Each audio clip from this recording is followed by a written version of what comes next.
तो चलिए बढ़ते हैं आज की कहानी की ओर। दोस्तों, हर साल की तरह इस साल भी ईद के मौके पर मेरे गांव के बगल में लगने वाले मेले में मेरा बेटा आयुष जाने की जिद करने लगा। मेरा इकलौता बेटा था, इसलिए मैं उसकी कोई भी बात नहीं टालता था। मेरे घर से पड़ोस के गांव की दूरी तकरीबन 20 किलोमीटर की थी और कार से जाने में ज्यादा से ज्यादा 1 घंटे का समय लगता। हर साल की तरह इस साल भी हमें लगा था कि हम सुरक्षित मेले तक पहुंच जाएंगे, लेकिन यह हमारी सबसे बड़ी भूल थी। मेला पहुंचने से पहले हमारे साथ कुछ ऐसा हो गया जिसको अगर मैं सोच लेता हूं तो आज भी मेरा दिल जोर जोर से धड़कने लगता है और हाथ पैरों में कपकपी चालू हो जाती है। इस सफर में मेरी एक डैन से मुलाकात हो गई थी और मैंने सारी उम्मीद खो दी थी कि हम सभी लोग जिंदा भी बचेंगे या नहीं। लेकिन फिर कुछ ऐसा हुआ जिसके बाद बड़ी ही मुश्किल से उस डैन से हमारा पीछा छूटा। तो चलिए जानते हैं कैसा है ये सफर और किस डैन से मेरी मुलाकात हुई थी।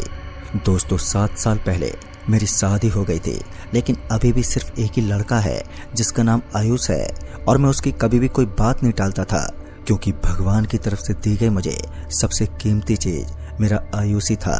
मेरी पत्नी रंजना, जिसके साथ मैं बहुत ही खुश रहता था। सब कुछ ठीक ठाक ही चल रहा था, तभी ईद का मौका आया और ईद में हमारे गांव के बगल में एक गांव है जहां पर एक बहुत ही फेमस मेला लगता है और उस मेले में बहुत ही दूर दूर से लोग आते हैं और मजा करते हैं। वैसे ही हर साल मैं अपनी पत्नी और बेटे के साथ इस मेले में आता हूँ। मेरे बेटे आयुष को मेला बहुत ही पसंद है और इस साल भी उसने मेले में जाने की जिद की। उसकी मीठी आवाज को सुनकर मैं मना नहीं कर पाया। मैंने अपनी पत्नी को बोला, एक काम करो, तुम भी तैयार हो जाओ, हम सब पड़ोस के गांव में मेला देखने चलते हैं। फिर कुछ देर के बाद हम सब रवाना हो गए। रात का समय था, मौसम बहुत ही सुहाना हो रहा था और ठंडी ठंडी हवाएं चल रही थी और ऊपर से सुहाना रास्ता। आगे सीट पर मेरी वाइफ बैठी हुई थी, ड्राइविंग सीट पर मैं था और मेरा बेटा आयुष पीछे बैठकर मस्ती कर रहा था। सब कुछ बिल्कुल ठीक चल रहा था। फिर कुछ दूर पहुंचने के बाद मुझे एहसास हुआ कि शायद हम गलत रास्ते से जा रहे हैं। दिन में ऑफिस का काम करके आने के बाद मैं थक चुका था, जिसकी वजह से शायद मैंने ध्यान नहीं दिया और गलत रास्ते से आ गया। तभी मुझे रोड के साइड में मैप दिखाई दिया जिसमें लिखा हुआ था अमरपुर गांव 10 किलोमीटर। लेकिन ये शायद मेरी आंखों का वहम था, क्योंकि हम गलत रास्ते पर ही जा रहे थे। आगे चलकर मुझे इस बात का एहसास हो गया और अचानक से जब मेरे कार के शीशे पर ऊपर से आकर कुछ गिरा तो मैंने तुरंत ही ब्रेक लगाई। मेरे ब्रेक के लगाते ही पीछे से आयुष के रोने की आवाज आने लगी।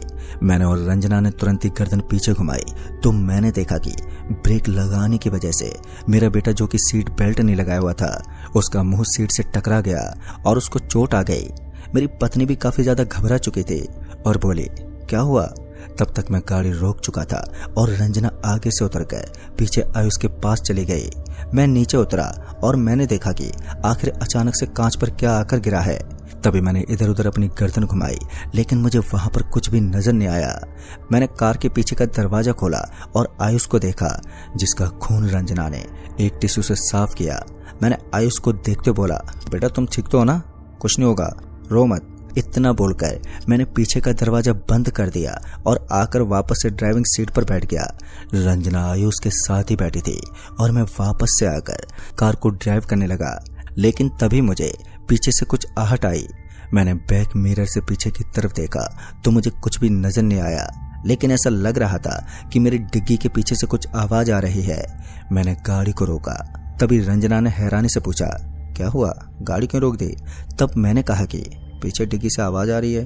इस पर रंजना ने अपनी गर्दन पीछे की तरफ घुमाई, फिर मेरी तरफ देखकर बोली, नहीं तो कोई आवाज नहीं आ रही है।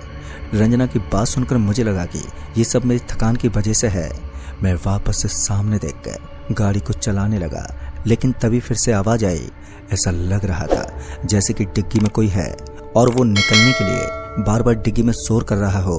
तभी मैंने सोचा कि मैं एक बार फिर से रंजना से पूछता हूँ कि डिग्गी से आवाज आ रही है या नहीं, लेकिन मैंने ऐसा नहीं किया क्योंकि मुझे लग रहा था ये सिर्फ मेरा ही वहम है। लेकिन जब आवाज हद से ज्यादा तेज हो गई तब मुझे गाड़ी रोकनी पड़ी। मैंने गाड़ी को रोककर रंजना से बोला, रंजना बस 1 मिनट, मैं डिग्गी चेक करके आया। इतना बोलकर मैं ड्राइविंग सीट से उतरा और आकर डिग्गी खोली। डिग्गी खोलते मेरे होश गुम हो गए, क्योंकि मैंने देखा कि डिक्की में किसी इंसान का कंकाल पड़ा हुआ है और ये देखकर मैं ऊपर से नीचे तक कांप गया और बहुत ही जोर से चिल्लाया। मेरे कदम अपने आप ही 2 कदम पीछे हट गए। मेरी आंखें फटी की फटी रह गईं और मेरे चिल्लाने की आवाज सुनकर रंजना भी कार से बाहर निकल आई और आकर उसने भी देखा कि डिक्की में एक कंकाल पड़ा हुआ है। ये देखकर रंजना मुझसे कहीं ज्यादा तेज चिल्लाई। वो तो अच्छा था कि आयुष मम्मी की गोद में सर रखकर सो चुका था, वरना ये मंजर देखकर आयुष अपना आपा खो देता। रंजना ने सहमी हुई आवाज से मेरी तरफ देखकर बोला, ये किसका कंकाल है? तभी मैंने चिल्लाते हुए कहा, मुझे क्या पता, मैं खुद अभी इसे देख रहा हूँ। तभी रंजना ने डरते हुए कहा, एक काम करते हैं, इसे यहीं पर फेंक देते हैं। मैंने रंजना से बोला, मैं तो इसे हाथ नहीं लगाऊंगा। तभी रंजना ने कहा, कोई बात नहीं, मैं इसे फेंक देती हूँ। और इतना बोलकर रंजना ने अपने दोनों हाथ उस कंकाल को लगाए और उसे निकालकर सड़क के किनारे वहीं पर फेंक दिया। उसको ऐसा करते हुए देखकर मैं काफी ज्यादा हैरान था। मेरे दोनों पैर डर के मारे कांप रहे थे, लेकिन रंजना की बहादुरी की दाद देनी होगी। अगर मैं अकेले ऐसी कोई सुनसान जगह पर फंस जाता और मेरे साथ ऐसा कुछ होता तो मुझे यकीनन हार्ट अटैक आ जाता। वो तो शुक्र की बात है कि मेरी बहादुर पत्नी रंजना मेरे साथ मौजूद थी। अब डिग्गी को बंद करके मैं वापस से ड्राइविंग सीट पर आ गया और ड्राइविंग करने लगा। मैं गाड़ी तो चला रहा था, लेकिन मेरे मन में सिर्फ एक ही सवाल चल रहा था कि आखिर वो कंकाल मेरी डिग्गी में कहां से आ गया और ये कंकाल आवाज कैसे कर रहा था। इतना सोचकर मैं काफी ज्यादा परेशान हो रहा था कि तभी मेरी नजर आगे लगे बैक मिरर से पीछे की तरफ गई तो मैंने देखा कि पीछे रंजना और मेरा बेटा आयुष मौजूद ही नहीं है। मैंने बिना कुछ सोचे समझे तुरंत ही ब्रेक लगाई और मेरे ब्रेक लगाते ही पीछे से रंजना की आवाज आई, अचानक से ब्रेक क्यों मार दी? रंजना की आवाज सुनकर मेरी तो सिट्टी बिट्टी ही गुल हो गई। मैं और भी ज्यादा डर गया। मेरे हाथ और पैरों के रोंगटे तक खड़े हो गए। मैंने अपनी बेकाबू सांसों को छोड़ते हुए पीछे की तरफ गर्दन घुमाई तो मैंने देखा कि रंजना और आयुष वहीं पर मौजूद हैं। इतना देखकर तो मेरी जान में जान आई। फिर मैंने अपनी गर्दन आगे की ओर की और गाड़ी चलाने लगा, लेकिन मेरे मन में अब यही सवाल चल रहा था कि बैक मिरर से देखने पर आखिर मेरी बीवी और बच्चे मुझे नजर क्यों नहीं आ रहे थे। फिर मैंने बैक मिरर से पीछे की तरफ देखा तो मुझे मेरा बेटा आयुष और मेरी पत्नी रंजना मुझे दिखाई पड़ रही थी। ये चीज देखकर मैं काफी ज्यादा डर गया था, लेकिन मैंने अब की बार पीछे गर्दन घुमाने का फैसला नहीं किया और मैं ये बात अच्छे से समझ गया था कि ये कोई शैतान है जो मुझे डराने की कोशिश कर रहा है। फिर मैं ना चाहते हुए भी बार बार बैक मिरर से पीछे की तरफ देख रहा था, जबकि मुझे कुछ भी नजर नहीं आ रहा था। पीछे की सीट बिल्कुल खाली थी, लेकिन मेरे गर्दन घुमाकर देखने पर वहां पर मुझे रंजना और आयुष नजर आ रहे थे। इस घटना को देखकर मेरा शरीर पसीने छोड़ने लगा था और मेरा गला बुरी तरीके से सूख गया था। मैंने पीछे मिरर से देखा और धीमी आवाज में डरते बोला, रंजना पीछे पड़ी पानी की बोतल उठाना। पर रंजना ने अभी कोई जवाब नहीं दिया। मैंने फिर से यही बात दोहराई और अब की बार गर्दन भी पीछे घुमाई तो मैंने देखा कि पीछे कोई भी मौजूद ही नहीं है। और इतना देखकर अचानक से मेरे पूरे शरीर में झटका लगा। मैंने धीमे चलती हुई गाड़ी को रोका और दरवाजा खोलकर बाहर निकल गया। मैं जोर जोर से चिल्लाने लगा, रंजना, रंजना कहाँ हो तुम? उनको आवाज लगाने लगा। मेरा कपड़ा पसीने से लथपथ भीग चुका था और मेरी धड़कनों की रफ्तार बढ़ चुकी थी और डर के मारे मेरे हाथ और पैर के रोंगटे अब खड़े हो गए थे। मैं इधर उधर घूमकर रंजना और आयुष को आवाज दे रहा था। आवाज देते देते मैं डिग्गी की तरफ पहुंच गया और मैं डिग्गी की तरफ गया तो मुझे एहसास हुआ कि किसी ने मेरे कार का शीशा खोला है और मैं डरते डरते उस खुले शीशे की तरफ गया तो मैंने देखा कि अंदर रंजना और आयुष बैठे हुए हैं। रंजना ने मेरी तरफ देखकर बोला, बाहर क्या कर रहे हो? अंदर आओ, चलना नहीं है। अब इतना देखकर मेरी सांस में सांस तो आई, लेकिन मैं पहले से भी ज्यादा डर चुका था। मैं धीरे धीरे करके किसी तरीके से ड्राइविंग सीट तक पहुंचा और जाकर वहां पर बैठा। गाड़ी को स्टार्ट करने से पहले मैंने रंजना को एक बार फिर बैक मिरर से देखा, लेकिन मुझे रंजना दिखाई नहीं दे रही थी। मैंने गर्दन घुमाकर देखा तो वहां पर रंजना मौजूद थी। मैंने उससे सहमी आवाज में पूछा, अचानक ही कहाँ चली गई थी तुम? तभी रंजना ने हैरानी से मेरी तरफ देखा और बोली, कौन? मैं तो यहीं पर थी। इतना बोलकर रंजना आयुष के सर पर हाथ रखकर फेरने लगी। मैं सामने देखकर वापस से गाड़ी चलाने लगा। मैं अभी गाड़ी चला ही रहा था कि तभी मुझे एहसास हुआ कि मेरी आगे वाली सीट पर कोई अचानक से आकर बैठ गया है। मैंने अपनी गर्दन घुमाई और सामने देखा तो मुझे एक कंकाल बैठा हुआ नजर आया। ये कंकाल वही था जो मेरी डिक्की में था और जिसे रंजना ने उठाकर सड़क के किनारे फेंक दिया था। अब अचानक से वो मेरी कार में आ गया था, जिसे देखकर अचानक से मुझे भयानक झटका लगा। एक पल को मुझे ऐसा लगा कि मेरा शरीर छोड़कर मेरी रूह भाग गई हो, लेकिन ऐसा नहीं था, क्योंकि मैं इतने डर को बर्दाश्त नहीं कर पा रहा था। और इस बार मेरे जोर से चीखने के बावजूद भी पीछे से रंजना की कोई आहट नहीं आई। मैंने गर्दन घुमा कर देखा तो रंजना आयुष के निकले खून को सूंघ रही थी। मैं तुरंत ही कार का दरवाजा खोलकर कार से बाहर निकला, फिर पीछे का दरवाजा खोला और सोचा आयुष को गोद में ले लेता हूँ। जैसे ही मैंने आयुष को छुआ तो मेरा हाथ आयुष के शरीर के आर पार हो गया। इस मंजर को मैं कैसे बर्दाश्त कर पाया ये तो मैं भी नहीं जानता। मेरी दोनों आंखों से आंसू बहने लगे और मेरे हाथ के पूरे रोंगटे खड़े हो गए थे। मेरा शरीर डर के मारे थर-थर कांप रहा था और मेरा बीपी बढ़ चुका था और धड़कन बेकाबू हो चुके थे। मैं दरवाजा बंद करके बार बार खोल रहा था और अब मुझे कुछ भी समझ में नहीं आ रहा था कि मैं क्या कर रहा हूँ। मैं कार के आगे पीछे चक्कर लगा रहा था और मैं बार बार दरवाजा बंद करके खोल रहा था। मेरा दिमाग मेरे कंट्रोल में नहीं था। ऊपर से इतनी भयानक चीजें मैंने देख ली थी जिससे मेरे शरीर पर भी मेरा कंट्रोल नहीं था। ऊपर से ये सन्नाटा रोड मुझे और भी ज्यादा डरा रहा था। मैं वहीं अपना सर पकड़ के कार के पास बैठ गया। फिर मैं रोने लगा। फिर कुछ देर के बाद मुझे किसी के पायलों की आवाज सुनाई दी। मैंने अपने आंसू पोंछे और अपने दोनों पैरों पर खड़ा हो गया। वो आवाज जंगल की तरफ अंदर से आ रही थी। मैं उस आवाज के पीछे पीछे जंगल के अंदर जाने लगा। अब मेरा मन और डर मुझे रोकने की कोशिश कर रहे थे, लेकिन मेरी जान से ज्यादा कीमती मेरे लिए मेरी पत्नी रंजना और बेटा आयुष है।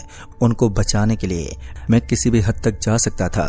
मैं इसी उम्मीद में उस आवाज को सुनकर जंगल की तरफ बढ़ने लगा कि हो सकता है ये किसी बुरी आत्मा का इशारा हो, वो मुझे अपनी तरफ बुला रही हो।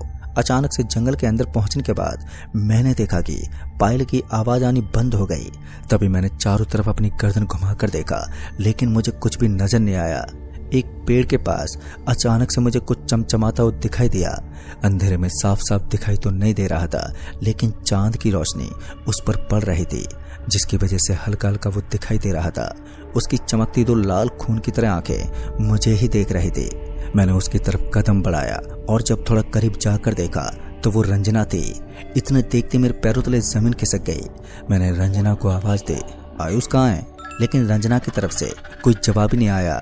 मैं और करीब गया, लेकिन तभी अचानक से रंजना वहां से गायब हो गई।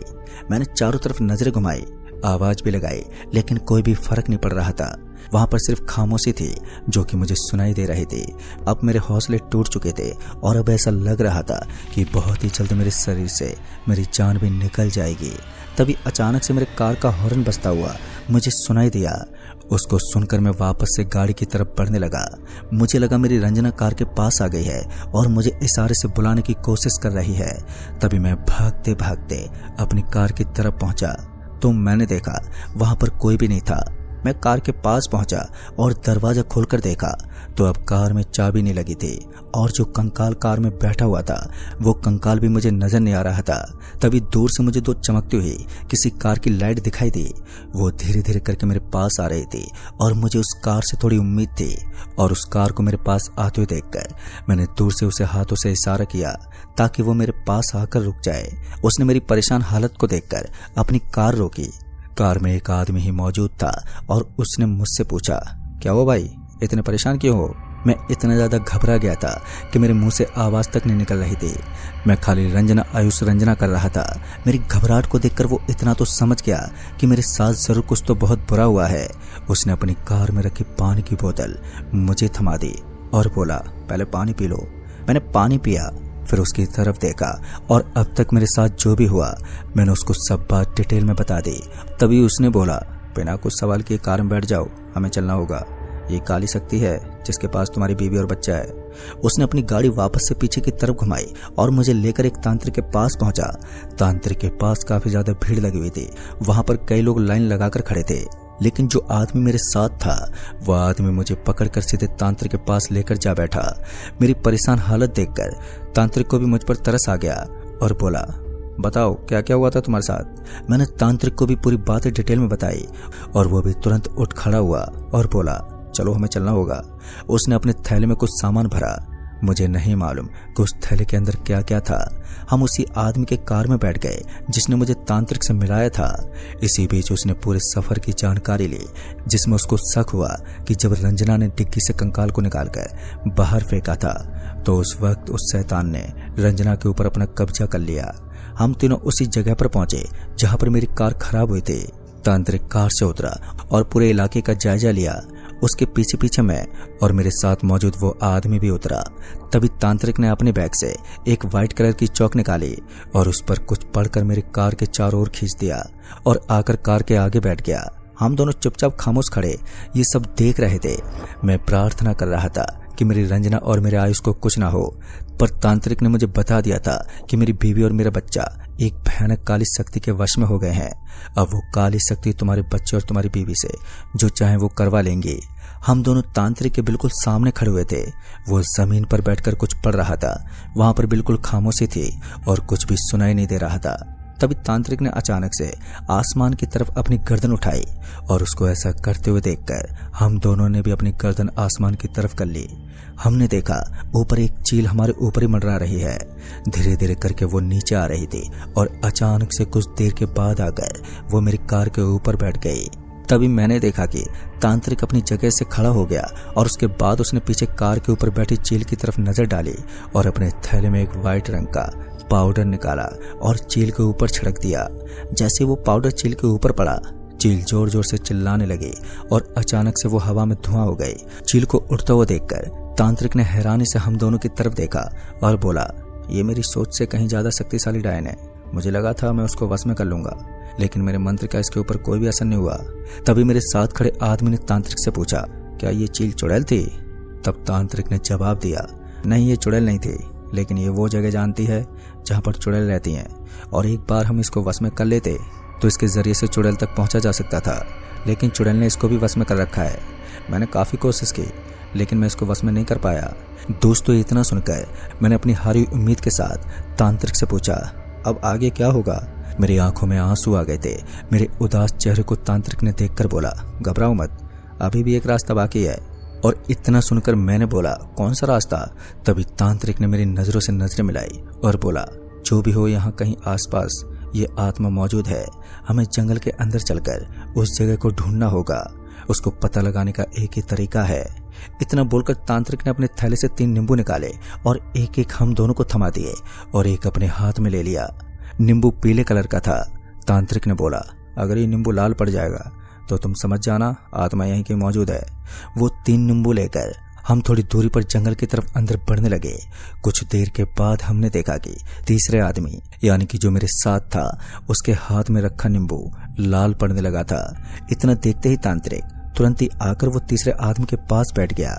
तांत्रिक ने अपने थैले से एक अलग प्रकार का परफ्यूम निकाला और उसे हवा में छिड़क दिया। उसकी खुशबू बड़ी अजीब सी थी, बिल्कुल किसी पानी में भीगी मिट्टी जैसी। उसके बाद अचानक से उस जगह पर हवा चलने लगी और पेड़ के ऊपर कुछ आहट आई। अचानक से पेड़ के ऊपर से रंजना कूद के नीचे आ गई। तांत्रिक कुछ जोर जोर से पढ़ने लगा। रंजना को ऐसी हालत में देखकर अब मेरे होश गुम हो गए थे, पर मुझे मेरे बेटा कहीं भी दिखाई नहीं दे रहा था। तांत्रिक ने अपने थैले से एक पानी की बोतल निकाली और उसका ढक्कन खोलकर अपने हाथों में पानी लेकर रंजना के ऊपर छिड़क दिया। जैसे तांत्रिक की तरफ से रंजना के शरीर पर पानी डाला गया, उसके शरीर से धुआं उठने लगा और रंजना जोर से चिल्लाई, पर यह आवाज रंजना की नहीं थी। मैं पहचान सकता था, लेकिन मोटी भारी आवाज किसी लेडीज की नहीं लग रही थी। मैंने तांत्रिक से बोला, मेरा बेटा कहीं भी नजर नहीं आ रहा है। तभी तांत्रिक ने अपने हाथ के इशारे से मुझे खामोश रहने को कहा। तांत्रिक द्वारा रंजना के ऊपर पानी फेंके जाने से डायन काफी कमजोर हो गई थी। तभी उस तांत्रिक ने थोड़ा और पानी लिया और उसे फिर से रंजना के ऊपर फेंक दिया। इस बार पानी फेंकने से रंजना, जो कि अपने दोनों पैरों पर खड़ी थी, अब वो घुटनों के बल नीचे गिर चुकी थी। तांत्रिक ने अपने थैले से वही व्हाइट कलर की चौक निकाली और उसके बाहरी एरिया में एक गोला बना दिया। अब ये चुड़ैल तांत्रिक के कब्जे में आ चुकी थी। तभी तांत्रिक ने पूछा, इसका बेटा आयुष कहाँ है? लेकिन चुड़ैल की तरफ से कोई जवाब नहीं दिया गया। तभी तांत्रिक को गुस्सा आ गया और उसने अपनी पानी की बोतल खोली और बोला, मैं तुझे इस पानी की बोतल से नहला दूंगा। इतना सुनते ही वो डायन जोर से चिल्लाने लगी और इशारा करके बताया, रंजना ने एक पेड़ की तरफ इशारा किया था, तो मैं जल्दी से उस ओर भागा। तो मैंने देखा कि पेड़ के नीचे एक गहरा गड्ढा बना हुआ है। उसी गड्ढे में आयुष बेहोश पड़ा था। मैंने आयुष को उठाया और अपनी गोदी में लेकर वापस से उसी जगह पर आ गया जहां पर तांत्रिक मौजूद था। तांत्रिक ने पहले डैन को समझाने की कोशिश की कि रंजना का शरीर छोड़कर चली जाओ, लेकिन डैन की तरफ से इस बात को नहीं माना गया। तभी तांत्रिक ने पानी पड़कर अपने हाथ में भरा और जैसे ही रंजना के ऊपर फेंका, वैसे ही रंजना बेहोश होकर उसी गोले के अंदर गिर गई। अब तांत्रिक अपने पैरों पर खड़ा हुआ और बोला, अब तुम्हारी रंजना सुरक्षित है। तभी तांत्रिक ने रंजना के चेहरे पर पानी मारा तो मैंने देखा कि रंजना होश में आ रही है। आयुष के चेहरे पर भी पानी मारकर उसे होश में लाया गया। रंजना को कुछ भी होश नहीं था कि अब तक उसके साथ हुआ क्या। वो मुझसे बार बार पूछ रही थी, लेकिन मैंने उसको कुछ भी नहीं बताया। हम जंगल से बाहर आए तो मैंने देखा कि मेरे कार में चाबी लगी हुई है। अब कार के अंदर जो कंकाल पड़ा था वो भी गायब हो चुका था। तभी तांत्रिक ने जाने से पहले मुझे एक पानी की बोतल में कुछ पड़कर दिया और कहा, इसे रोज सुबह शाम रंजना को पिलाते रहना, वरना वो डायन फिर से इस पर हावी हो सकती है। मुझे खुशी थी कि मेरे बेटा आयुष और मेरी बीवी रंजना दोनों ही सुरक्षित हैं। ये कैसा हादसा था जिसे मैं अपनी जिंदगी में कभी भी नहीं भूल सकता। और ये दोनों बातें ना मैंने आज तक रंजना को बताई और ना आयुष को इसके बारे में कुछ पता है। मैंने गाड़ी वापस से घुमाई और फिर घर के लिए निकल गए। उसके बाद हम कभी भी मेला देखने उस रास्ते से उस गाँव की तरफ नहीं गए। तो दोस्तों, इस कहानी में बस इतना ही। कहानी आपको पसंद आई हो तो वीडियो को लाइक से जरूर कर दें और साथ ही हमें नीचे कमेंट बॉक्स में जरूर बताएं। जल्द ही मिलूंगा ऐसी एक और नई कहानी के साथ। तब तक के लिए बाय एंड टेक केयर।